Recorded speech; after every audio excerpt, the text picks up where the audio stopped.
Hey, what's up all you do-it-yourselfers? My name's Dylan and this is Dylan's DIY Workshop. Today I'm going to be teaching you some basics on wood carving. Okay guys, so we have this little piece of a branch right here. You can go cut this off a tree. You just need some kind of saw, whether it's a hand saw or a chainsaw or a bow saw, something like that, anything. You can just get this off of a tree. You could even use loppers if you have big enough loppers. And this is like the cheapest, easiest thing you can find because I guess you could even find a stick on the ground. Once you have this, you got to get yourself a knife. Now you could use kind of like a box cutter that has these style of blades in it, and I wouldn't suggest that if you're a beginner because it's too easy for this to like snap and the tip to snap and it go flying at you, and you don't want any of that. So find yourself a knife, something, could be a pocket knife, jackknife.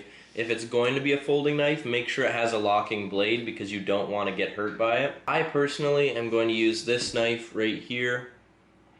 It is a knife that I've made myself, and there's a do-it-yourself video on this channel on how to make this knife. This is the absolute best knife I've ever had, and it's super sharp. Like, this is ash right here, and it just peels it away. I'm not going to use this actually to get the bark off at the beginning because I don't want to damage the blade at all with the dirt that's in this bark. So I am going to grab a different knife. So right now I'm going against what I just told you guys, but I am going to be using one of these knives. It's like a box cutter, carpet cutter. I'm going to use that to take some of the bark off, like that. From a safety point, what you're going to want to do is have a piece of wood in your hand. If you're going to hold on to it, you can put it in a vise or do anything.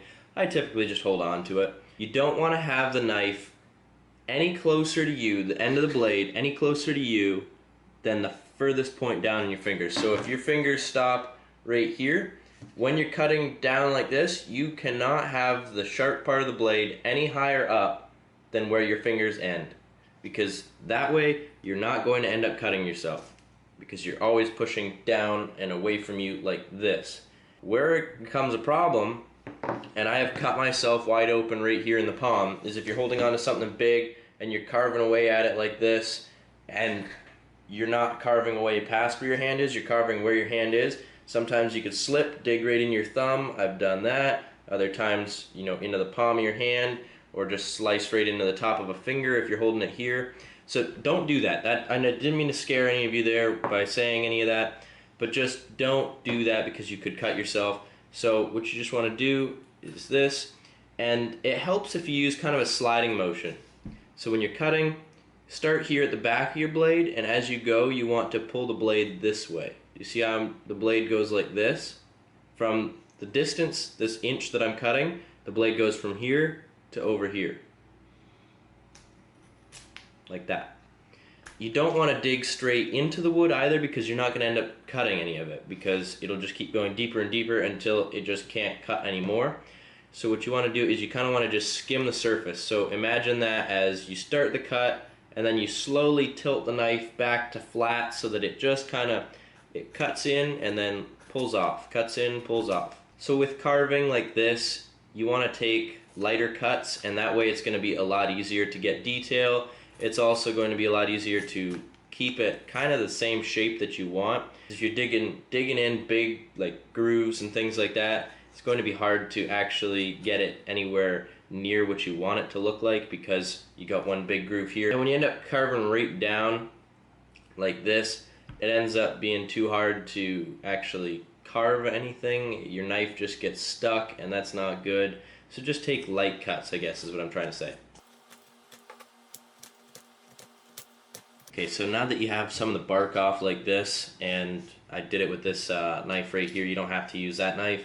Use whatever you're comfortable with, and you should probably use eye protection as well. If you're doing this for the first time, you don't want flakes coming back up at your eyes. Also, I don't know why, but if the knife goes flying at your face, you wouldn't want to lose an eye. Now I'm going to switch over to this knife, and I'm going to show you how to carve away a big area really quick. And now, instead of digging right in and trying to like peel it up, because that's what you learned how to do right there, was kind of just dig in slightly and peel up, and it flakes off, and it gives you little lines like this, little U-shaped things. Now, instead of trying to like dig right in and then do that and peel off a whole bunch at the same time, what you want to do is you want to come in like this and then come back on the opposite angle. Now, you're going to want to be careful that you don't slip and cut your hand at this point. For me, I just end up cutting back this way and I make sure that I cut like this. So I put my thumb down and I cut like this, and all the force is like just this motion right here, just twisting. It's not pulling, because if you pull, as soon as the knife starts to slip, you're gonna come like this and you're gonna cut probably your hand. You don't want to do that. So it's a lot better to roll the knife so that you know it's not going to come back and hit you. And basically what you want to do is you want to go in, and then you could switch the workpiece around if you want. If you have enough on this side to hold on to it, it might be better for you to just turn it right around and then carve in like that. And so basically it's the same as chopping something with an axe. I'm going to draw this out for you. So a tree, like you're chopping a tree with an axe. Here's your tree, right? Then what you're going to want to do is you chop down this way, and then nothing happens. Then you chop in this way, and then this triangle falls out, right? You don't just keep hitting it, because just hitting it's not doing anything. You want to chop a little piece out, and then you do it again, and then again, and then again, and then again, and then again, and then again, and then again, and then again, and then again, and then again, and then again, and then eventually, you know, the tree would fall down, go like this, right? That's not the point. What we want to do is we want to carve in really deep in one spot. So we're going to go here, here, here, here, here, here. And you just keep going like that. And hopefully that made sense. Like you just carve a little bit on an angle, a little bit on an angle, a little bit on an angle, and you just slowly make it deeper and deeper. And I hope that analogy made sense. So I'm just going to keep doing this. Carve in just a little bit right here.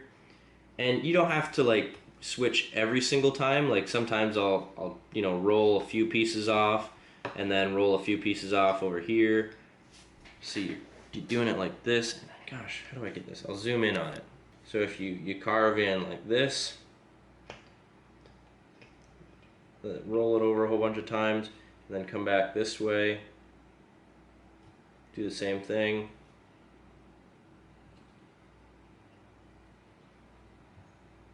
Sometimes it helps to slide with the knife again, so when you're coming down into the piece, you're sliding the knife backwards like this, so you're going from here to here.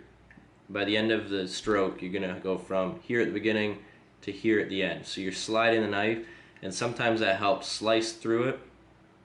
So by doing that, you're going to get through it a little bit easier. I'll come back to you guys when I got this just a little bit deeper. This is something that takes quite a while, especially when you're working on a piece like this. So I've been working on this quite a bit more, kind of looking like some weird shape. These eyeball holes, see how they're kind of like really smooth?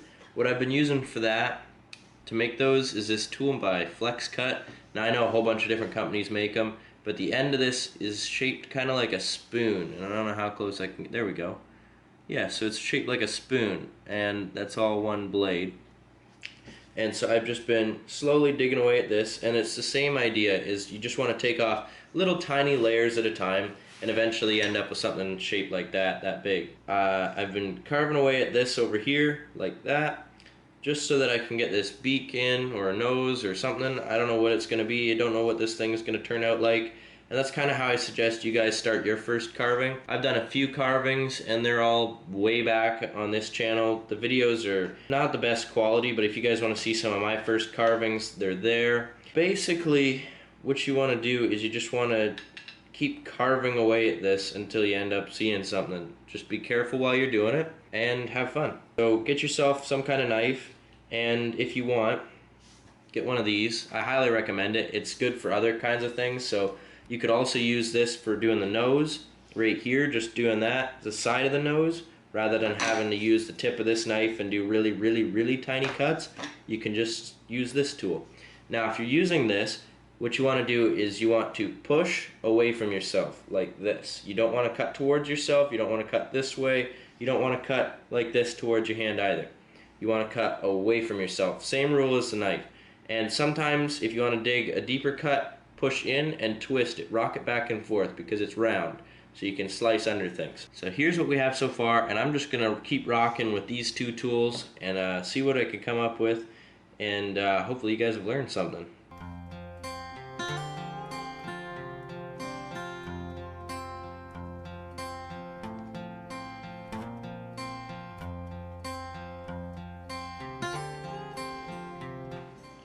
Alright guys, so this is what I have came up with, and I've just basically been carving.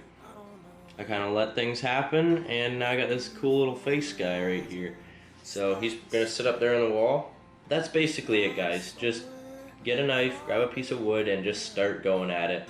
The idea of you want to be safe, cut after where your hand stops, and cut away from yourself. Also, if you want to dig something deep, you want to do it in many little tiny cuts, but you want to go like this, then this, this, then this, this, then this.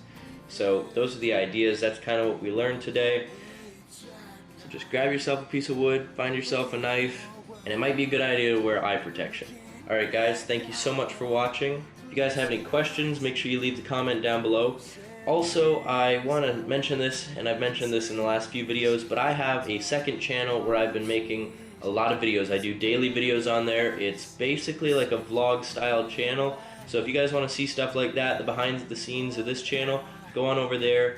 Dylan Taylor is the channel name. It's in the description of this video. You can click on that. And if you like what you see there, make sure you subscribe to that channel. Alright guys, thank you. If you're new, subscribe. If you already subscribed, share this video with a friend. And as always, if you enjoyed the video, give it a big old thumbs up. See you guys all next time. Peace out.